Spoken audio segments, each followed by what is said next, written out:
Quick question for you. What's the most important goal you have for yourself at this point in your life? Pause the video and think about it if necessary. It's important to our time here together today.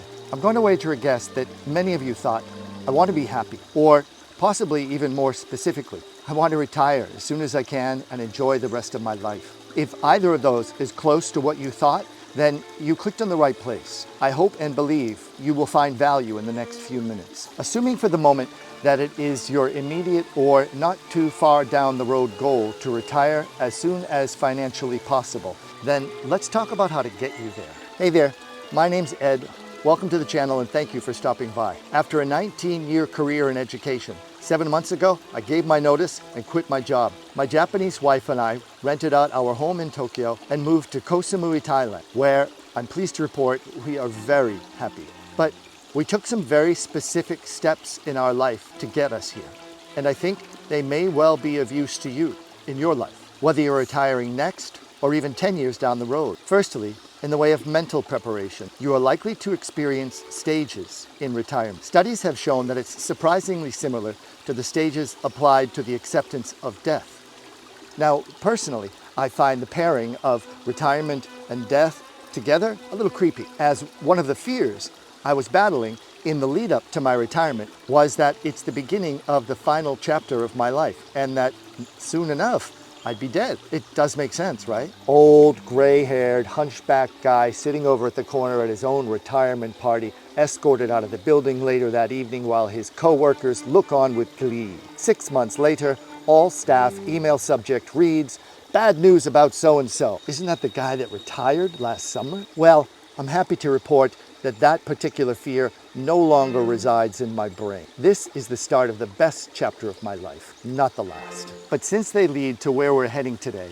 it's useful to cover what are so-called the stages of retirement. Stages of retirement. Retirement.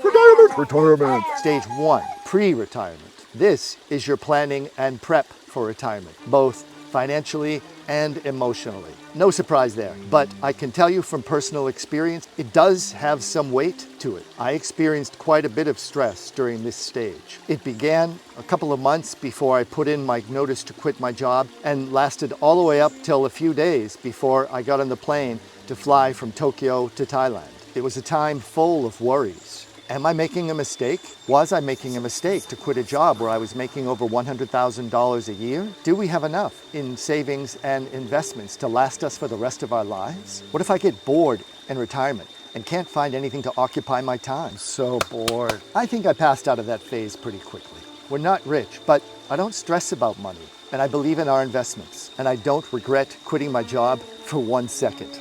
Stage 2, the honeymoon.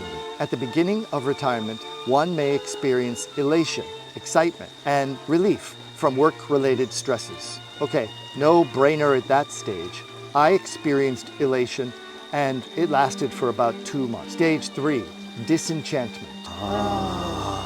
After the initial honeymoon period, individuals may start to experience boredom, loneliness, or even loss of identity as they adjust to their new lifestyle. I kind of anticipated this stage, and so my experience may be different from other retirees. But I do believe these feelings are real, and I have had moments where I have felt each. In an attempt to curtail these feelings, I did an experiment. Well before I quit my job, in the latter part of 2021, I started a YouTube channel where I would do these nature walks around Tokyo. The videos had no dialogue and my face was never on camera. It was solely an experiment of mine to determine a couple of things. A, could I become proficient at video editing software? B, might I enjoy the process of making videos and managing a YouTube channel? And C, was I capable of making videos that people would want to watch? Well, the answer to those questions, but for maybe C, is yes. I've learned how to use the video editing software. I mostly enjoy making videos and managing the YouTube channel. And I think some people enjoy our videos. I spend about 35 hours a week creating videos and managing the YouTube channel. And like I said, I mostly enjoy it. And when I no longer do, I'll stop.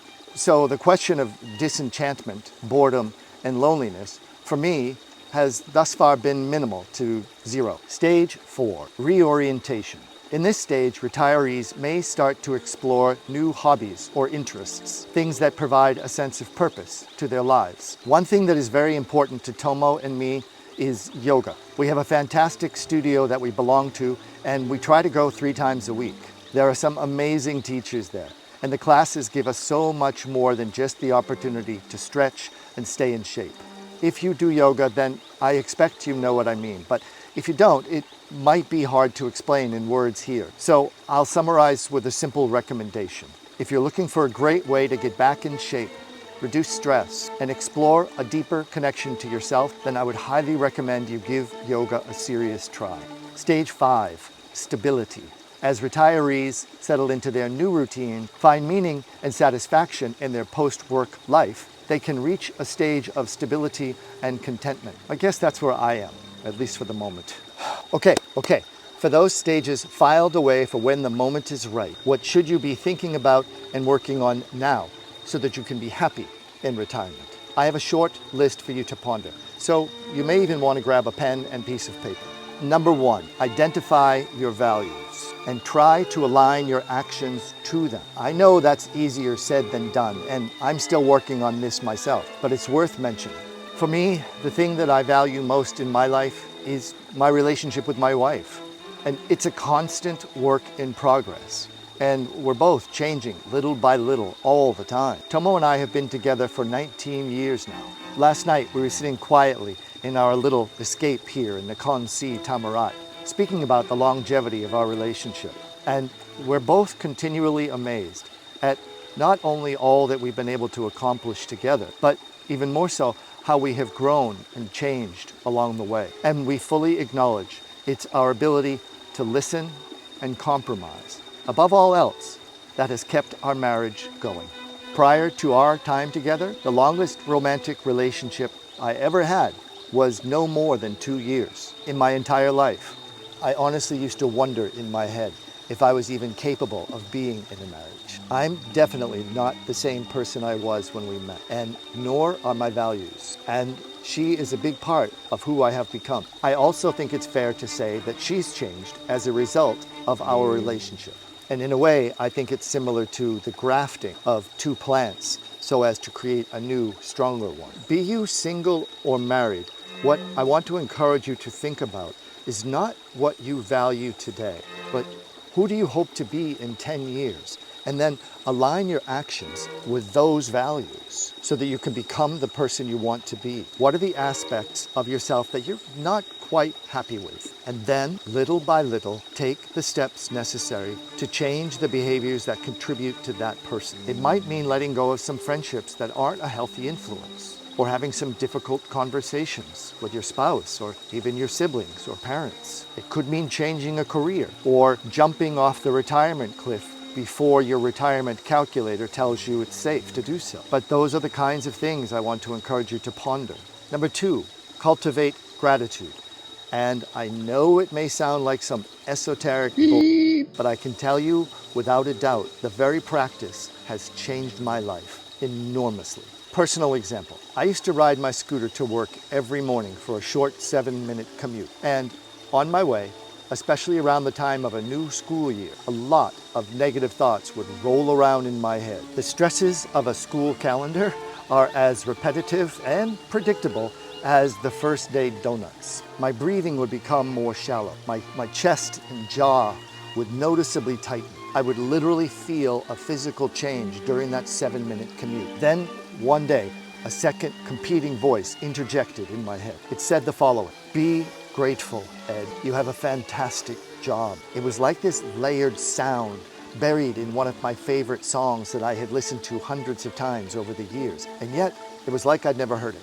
There were many aspects to my job that I loved and that I was aware of. I had just never used that awareness like a blanket to suffocate the negative thoughts that so dominated my morning commute. I began to feed them, and in turn, they grew. Ed, you make good money. You get to be a positive role model for some awesome kids. You have a fantastic marriage. Be grateful. So I would do this. I would have these little competing conversations rolling around in my head on my way to work a lot. And Slowly, over a period of years, it was the positive voice that became the dominant. Some mornings, it would be the only voice in my head.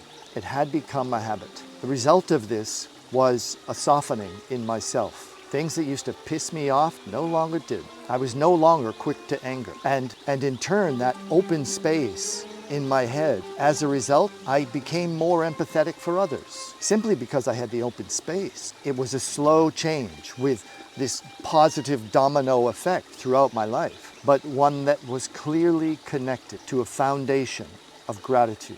We as human beings have a lot to be grateful for, and we can choose to see our glass as half full or half empty, but it is a choice, and we hold the power to see situations as either positive or negative, and that can make a huge difference in a person's life. Practice gratitude by simply taking a moment or two each day during your quiet commute to think about the things you're thankful for, and say it to yourself. This can help shift your mindset and increase overall happiness. And again, I know it may sound like some esoteric bullshit, but I can promise you it's not. Number 3, find meaning and purpose. In Western culture, it's very common and not at all impolite when meeting someone for the first time in conversation to ask them, "So what do you do?" Our jobs are often closely tied to our identity and self-worth. If you take great pride and joy from answering that question, then you need to begin to come to terms with divorcing yourself from that ego stroke. More so than ever before in your life, you will no longer be what your business card advertises. And you will have a lot of free time on your hands, and you're going to need to find meaning and purpose with that time. If you're going to live close to your family, then maybe it's spending more time with your grandkids, or renovating the basement or garage of your house with your own 2 hands. It might be volunteering or serving on the board of a local charity. Hell, you might even start your own YouTube channel. The point is, you will need to find a good reason to get out of bed. So take some time to ponder what those things might be for you. And that leads me to my final and maybe most important point. Before I do, please allow me to ask you to subscribe to our channel and hit the like button if you don't mind. Hitting the like button tells YouTube to share our video with people just like you who might find value in it. So thank you. Now, final point, and I'm not talking about eating right and exercise, but take care of yourself. And by that, I mean do everything you can now to reduce the amount of stress in your life before retirement. And yes, our location has changed. We had to check out of our hillside cabin, and we've moved on to our next location here in Koh Samui, Thailand. So here we are now at the beautiful Margarita Beach. Pretty nice, right? So in regards to cutting down stress, here's my personal example. We used to own a house in California, but for the time when we were renovating the basement, it was a profitable venture. But because I was the one managing the Airbnb and renters, it caused me quite a bit of stress continuously. So for a number of reasons, this past spring, we decided to put the house on the market. California wildfires and a real estate market that was due for a correction are just a couple of the reasons. In selling, we may have lost some passive income, but we feel like it was a good time to take our money off the table when the house was newly renovated, looking good, and freshly painted. And sure, we could have gotten a property manager, but the house was built in the 1940s, and I'm confident that it would have required more repairs shortly down the road. So we got out. And let me tell you, the reduction in stress has been significant. I no longer fret opening my email. In fact, some days I don't open it at all, something I never thought was possible. Reducing stress is a huge step towards improving one's health. It's just the beginning, but it's the main point I want to ask you to start thinking about as you work your way toward your retirement in order to live a more healthy and happy life. If you're thinking about retirement, let me encourage you to watch this video, How I Retired at 57 and Moved to Thailand. In a couple of weeks, we'll have a video or two sharing our travels of here, the Koh Samui. So be sure to check that out. And next week, as promised, I will wrap up our trip to Koh Samui. As always, thanks for watching. And until next weekend, see ya.